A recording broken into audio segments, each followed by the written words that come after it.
You are listening to I Am Refocused Radio with your host, Shamaya Reed. This show is designed to inspire you to live your purpose and regain your focus. And now, here's your host, Shamaya Reed. Hey, welcome to I Am Refocused Radio. Once again, we are here today, and just like any other time, we have another special guest today. Today, we have a true honor talking to Gina. Gina, she is going to share with us not just her amazing story. She used to be a bartender. She used to be a former nun, and she has a very, very, I would say, interesting story because it has a lot of twists and turns. I mean, from her childhood journey, she had a lot of surgeries. She had a lot of devastating loss and crisis on her faith. So we're going to learn also a little bit later about her book that I will let you know about that title a little bit later in the show because I want you to tune in to our guest right now. So once again, we have Gina Economopoulos to the show, and I want to say thank you for your time. How are you doing today? Very good. Thank you for having me. It's good to be here, and it's a joy. I got to practice your last name about 10 times, and I'm so happy that you've been patient with me because I know the pain. I've been Shamia my whole life. Shamia, so I appreciate you being patient with me, but your story is awesome. I had the privilege to just read about your bio before we started and a little bit last night. And what's cool about you is that without hesitation, you kept pushing forward despite struggles in your life. So that's where I kind of want to start this conversation for our audience. Kind of tell us a little bit about yourself and some of the things that you had to overcome even in your childhood. Yep, it sounds good. Once again, it's good to be here. And it's true. I like how you shared it. I just overcame. I just kept, without me realizing it. I was born in New York from Long Island, one of 8 kids, 7th child, loving, unconditional family of love. But yet, being the 7th child, I was born with a lot of physical problems. So I had many surgeries. I inherited what my father had, like extra bone tumors. So they got in the way, you go for surgery. And so that was my childhood. I was used to it. At the same time, my 7 siblings were athletic, beautiful, and everything, and I was limited. So I compared myself, and I developed my own personal insecurity, my low self-esteem. I didn't like myself. I compared myself, and that, in a sense, stuck with me throughout my life. And so I went to school. College in Connecticut. And I thought that was my get out of, have fun, free card for my family, for my parents. I mean, not that they were strict, but I was like, yeah, college, fun. And to be honest, I was trying to find where I belong. I was trying to fit in, looking for love in all the wrong places because I didn't like myself. I wanted to be liked. And if I'm around the cool people, this gang that loves me, gives me attention, I'm like, yeah, I'm on board. But it only happens, maybe a few hours a night. And then the next day I'm by myself. And so those feelings of that loneliness and that emptiness just stayed with me. But at the same time, I think what helped me persevere is that I had a smile. Everybody loved me. All I did was smile. Yeah, I'm fine. Yes, I got to go for another surgery. Oh, yeah, that happened to me. And so I just took on this personality. What everyone would say is that I always felt like if anything is going to bad happen, it'll happen to me. And I got used to it. So it was something I got used to. And I went to college. I was hoping, praying, or thinking I would find my man, my Prince Charming. Everybody does. Why not? Why can't I? But of course, I didn't. I got into the college scene, the drinking, the other stuff, and I didn't. By the time I graduated with a degree with no guy, so I didn't have a Prince Charming in my life, and so I went at that point. I went home to go live with my parents. This time they had retired and moved to Pennsylvania. They still had a child who was 13 years old at the time because my mom had him when she was 49. So went home and and that's where I bartended. We all need a job, right? When you get out of school, tell your parents, yes, I'm working. Got a degree in social work, but found bartending. Why not? No, I mean, I think it's a lot of people who can relate to some parts of your story. For example, when you get out of college, first thing you're going to be doing is paying back them student loans. So a job is the number one priority. But I want to touch on what you said about trying to fit in. I think a lot of young people today, or young adults, or just people in general, we all know that period in our life where we're trying to fit in. And for being honest, just a lot of times we're still trying to fit in. And I think that's important to highlight, because what you said was interesting is that you were used to bad news. You were used to basically being let down, life happening. And it's like a lot of lemons coming, but nothing to give you satisfying taste to those lemons that keep you sour.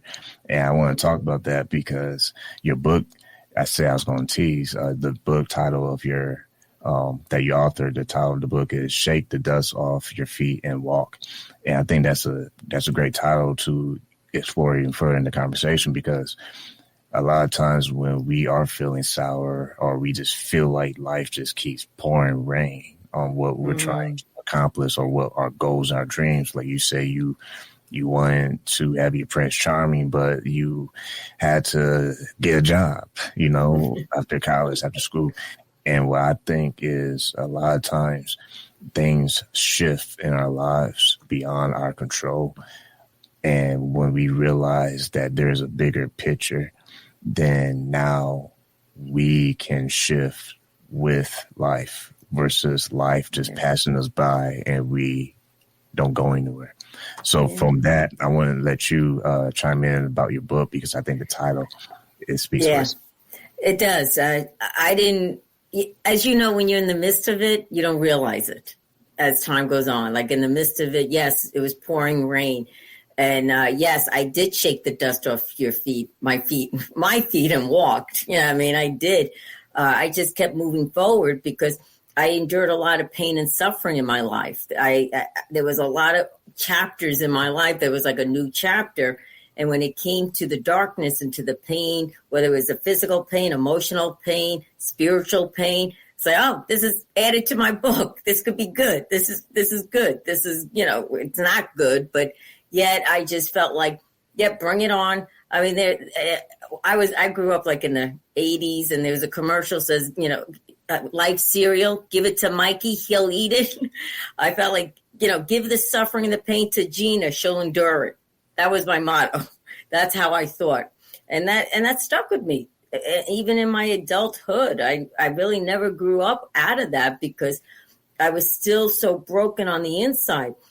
Because, after I bartended, like I said, during that time, my mom was diagnosed with cancer. So she died. I happened to be at home to take care of her. Everybody else was out of the house. So I saw my mother die from bone cancer, terminally ill.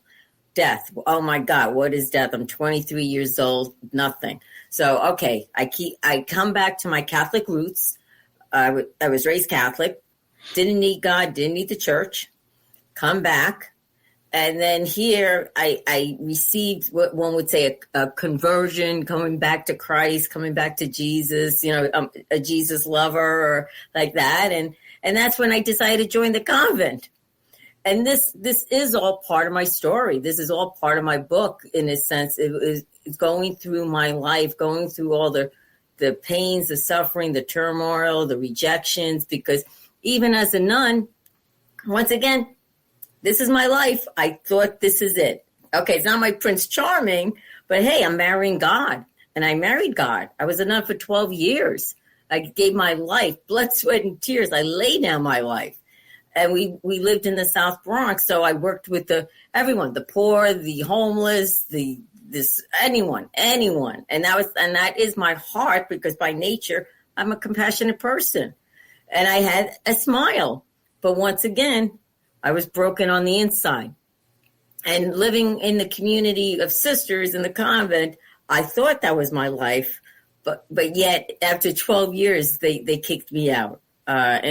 Make a real long story short, because it is in my book, I was emotionally abused. So I'm now more broken. I have a broken heart.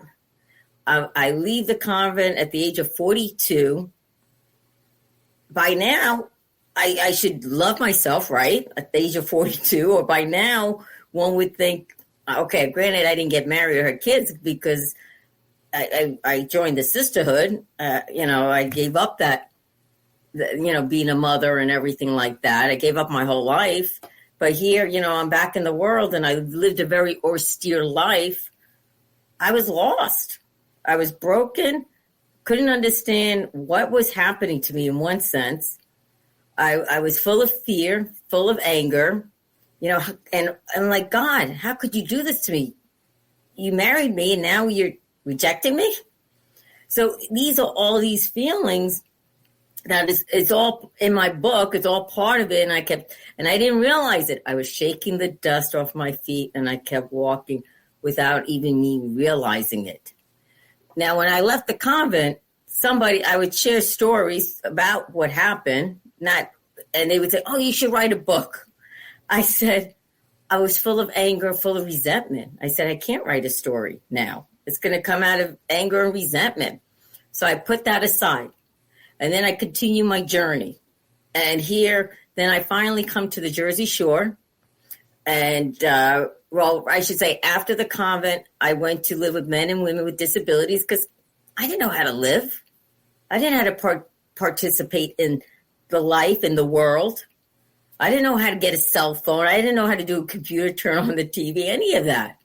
And this was late 2000 that I left, 2008. So don't ask me who was famous in 2000 because I wouldn't even know because we didn't have a TV or anything, celebrities or anything like that, or any songs or anything. So here I had to relearn.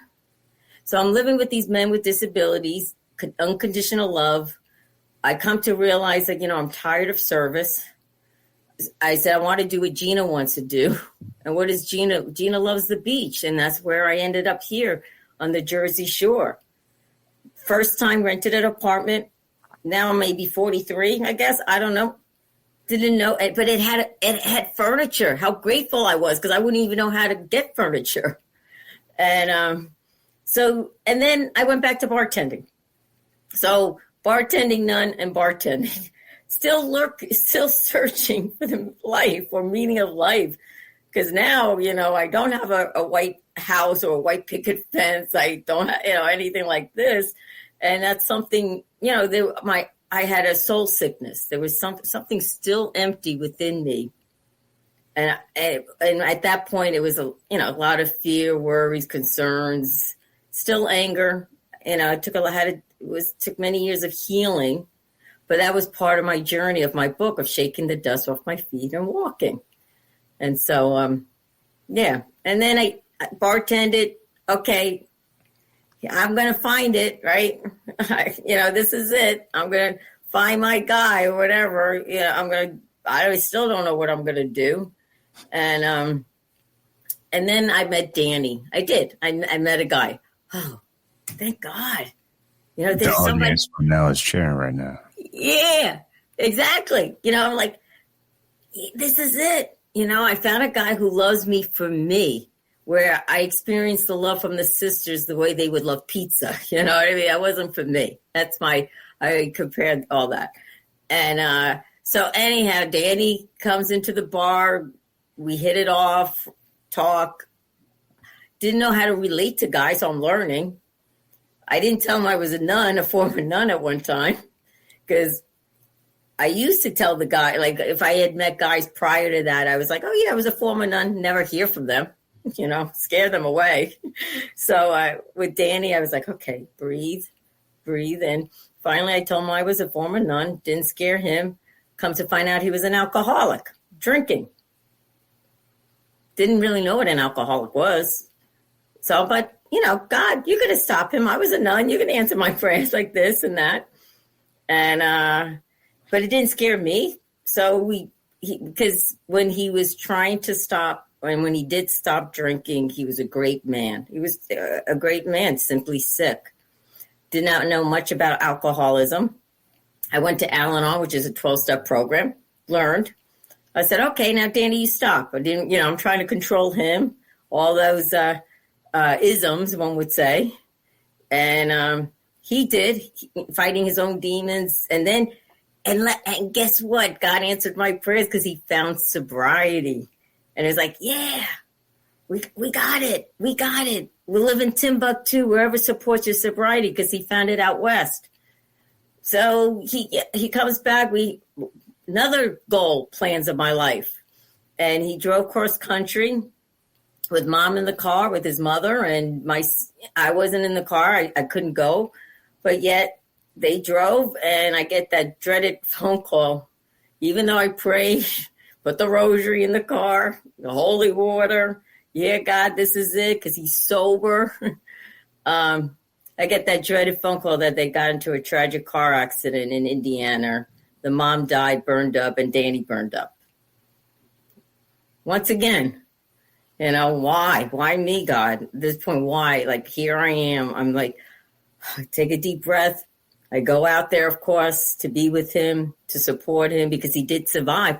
Oh, God, that's great.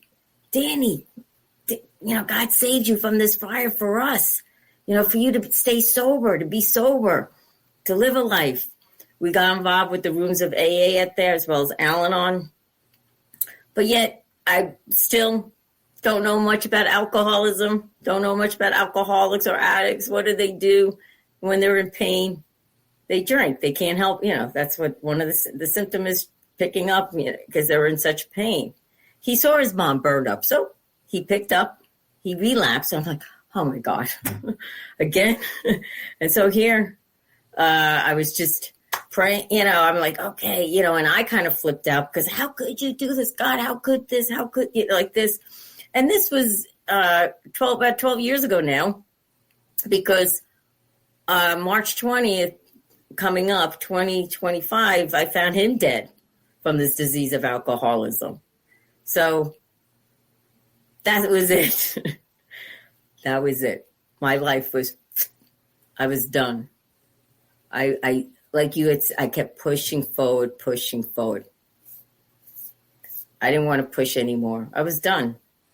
I wouldn't take my life, but I was like, you know what? It's not worth for me. It's not living. I'm just simply existing in this life. My purpose is to suffer. My purpose is rejection. My purpose is not to get what I want in life.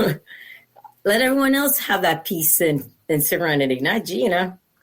And I really believed that, felt that, and lived in that monster, whatever, how you would say it. Really, I really did.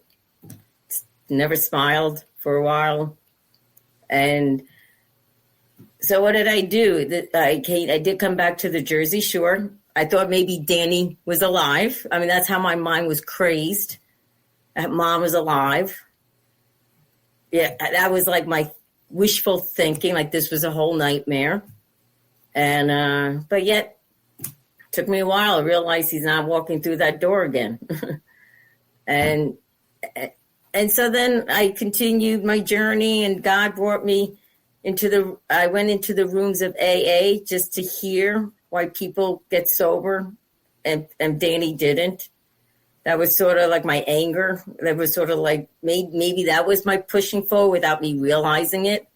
So I went into these rooms to say, you guys are all, I was angry at them. I wanted to kill them all.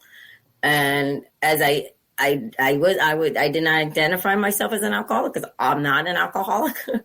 That was my strong, but yet 10 years ago, on April 2nd, 2015, after going to these rooms every day and just listening and angry and eventually kind of sharing and everything. And then a friend of mine had approached me and says, Gina, you come here every day for about 10 months and you say you're not one of us, but what is your relationship with alcohol? Aha. I had to think about that. Look at that in my past. Yeah. because I had a good, but how could it be me? I have a great smile. You know, no, I'm Gina Economopoulos. I'm sister. How could that be? And when my friend planted that seed, I did look at it and prayed about it, thought about it, whatever. And then on April 2nd, 2015, I happened to have I had raised my hand to identify myself not as an alcoholic, but that day I said, my name is Gina. I am an alcoholic. And I was like, oh my gosh, where did this come from? And then from that day forward, but at that time, I always share this because at that time, everything I was carrying, the insecurity, the fear, the anger, the resentments, everything, every pain, every tragedy, every loss, every grief, everything that I was running away from opened up my heart, my mind, my soul, my body. And boy, was I in more pain than ever. And, you know, when you have an open scab and the wind comes and it's like, you know, and that's how I felt. And then, there was an inside voice that says, oh, what do you want to do with this? Do you want to go drink it away, or do you want to go on your self-pity couch and be the victim your whole life? Yeah. So slowly but surely, I'm a slow learner. Took me many, 49 years just about to get into the rooms, which I knew I could have used them 30 years ago, but I didn't. It just wasn't meant to be. And so in the last 10 years, I've been sober and clean, a sober woman of faith. I came back to God. He never left me, but I got a new life, a new relationship, I refocus. I love refocus, a new mindset. I know who I am.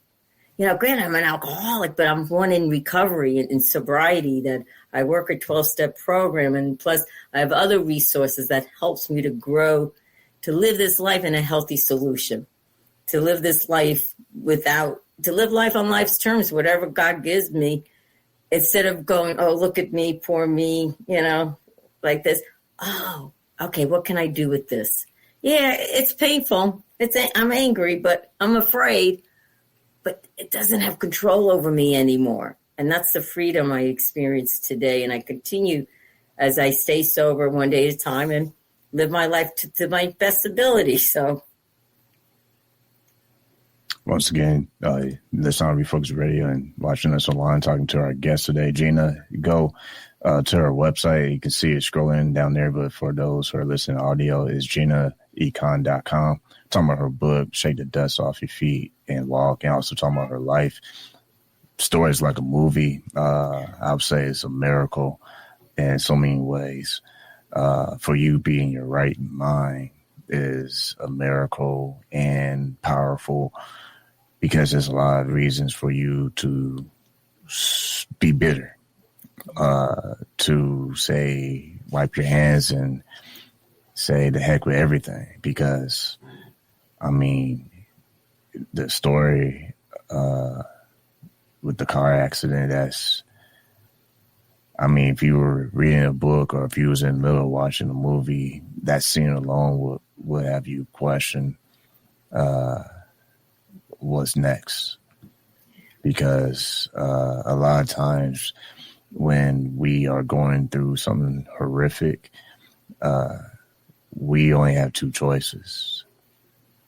We stop and say that's it, or we are brave and we take the next step. So the title of your book is a perfect title, because in order for people to move, sometimes they do have to dust themselves off. Sometimes they have to be reminded that they are still valuable, because the easiest way for someone to be complacent or plateau is for them to stop believing that they are worth something on this planet. And a lot of times we don't understand how much good we have until we see others with lack. And sometimes I think, me personally speaking, disclaimer, that sometimes we do have to go through certain tragedies to understand that sometimes we have to be humbled in order for us to experience the good on the other side. And it's not to say that you weren't humble. You were definitely humble your whole life. I mean, No. The hand you were dealt wasn't a full hand of spades, but I think if people are truthful, they will say that they too weren't dealt a handful of spades. Sometimes we're dealt the worst hand possible, but I think it's always strategic that it was a signature that we were able to use what we were dealt with to beat the odds. And that's what makes the stories like the ones you shared worth telling, because somebody's going to watch this and listen to this and say, wow, I never knew when I first saw her appear on the screen that story was coming out of her mouth. Well, thank you so much. And it's so true, because like even today, the book, Shake the Dust Off Your Feet and Walk, it is appropriate my whole life. But I realize even in situations today, when I receive a negative thought, or if I receive this, or something happens that I may not like, okay, I got to shake it and move. I got to shake it. God's here and move. So this journey, I realize more and more, even as I'm, as I published it, as I'm promoting, it's like, okay, I have to keep moving forward. I have to keep shaking the dust, because some things I don't like in life. I'm human, some things I get afraid of or whatever. But yet it's like, okay, breathe. What are my tools? What can I do? I could shake the dust. I could keep walking. I look in hindsight of my experience, and I'm here sharing my experience, and I'm like, okay, there is a God. I could keep doing it. I could keep getting through this day. And that's why in our program, we say it's one day at a time. I'm just living in today. So that's why I do my show off script. That's why, because the way it flows perfect. I can't believe we already passed the time. I don't even care about the time. Oh, I'm sorry. Oh, you're good, because that's the way it flows, and that's the way it should be. One thing that entered my mind was when you were talking is that sometimes our future self is asking our current self to level up, because an individual will never reach their full capacity of their potential until they deal with the current now moment. Yeah. And that moment, it can be heavy, it can be dark, it can be crazy, it can be chaos, it can be depressing. Just fill in your favorite sad song. It can be that too. But the future self, I believe, is always calling us to go beyond what we think we can do. Yeah. So AKA, God is always in the future, right? Because he created time himself. I think he's always calling us to strive to be the best version of ourselves. And the only way we can do that is if we move, if we dust off our feet and move. Because you can't ever write the next chapter if you don't finish the current one you're in right now. And we always want to go ahead of time. We want to speed up the clock. And we want to say, well, God, come on, let's just hurry up and make it done. And he's like, nah, I'm going to make you wait. I'm going to make you ask me questions. I'm going to make you ask me, where am I? Because in this season where you're doing this, you're preparing for the stewardship that you will have to do in the next. And the only way you can be successful in the next season is if you are stuck in the mud of this mess season. I have to say quickly, when you were talking about that, I was saying, yeah, we have to be the best version of ourselves. I said that in my mind, and you said it right there. That to me is God. I was like, oh my God. I said, I was going to say that. And when you shared that, it was the exact moment that was going through my mind. Because nobody really hears that. I'm glad that that's something that happened, because a lot of things we cannot explain. And anyone that says they can, I say run away from that person, because that is totally false. No one can predict anything in this life. The only thing that you can predict is your next choice. Amen. That's what we have power to control. We get to control if we want to move or if we want to stay put. We get to control if we want to be happy or we want to be sad. Now, when people say, oh, you can't really control if you can be happy. No, red flag. you get to choose the life you live by what you do right now. Amen. And I always say this. And the only reason I'm saying this because like we already on the rabbit hole, so I might as well go all the way in. Last thing I would say is this takes me back when I first started the show in 2017. And I've been sharing the story a lot, but it's because if people understood where we started to where we are globally, is mind blowing. But one thing I said in the barbershop in one of the episodes was our life is a blank canvas, but our actions are the paint that we leave our mark on history. So in order for us to paint our masterpiece, we have to actually move. That's the problem. See, when people watch the show, listen to the show, and they see all the celebrities and guests and authors and people like you sharing their story, their pain points and their climax of, refocus and getting it right and making it happen and bam, got success. They don't always understand that is you. Like when you're listening to the show, watching the show, that's like you're just in your chapter 1. People like Gina's in her chapter 300. People like the other celebrities or whatever, they're in chapter 350. But there's no difference between value. People won't say there is, but that's because they caught up with the world determines is good or not good enough.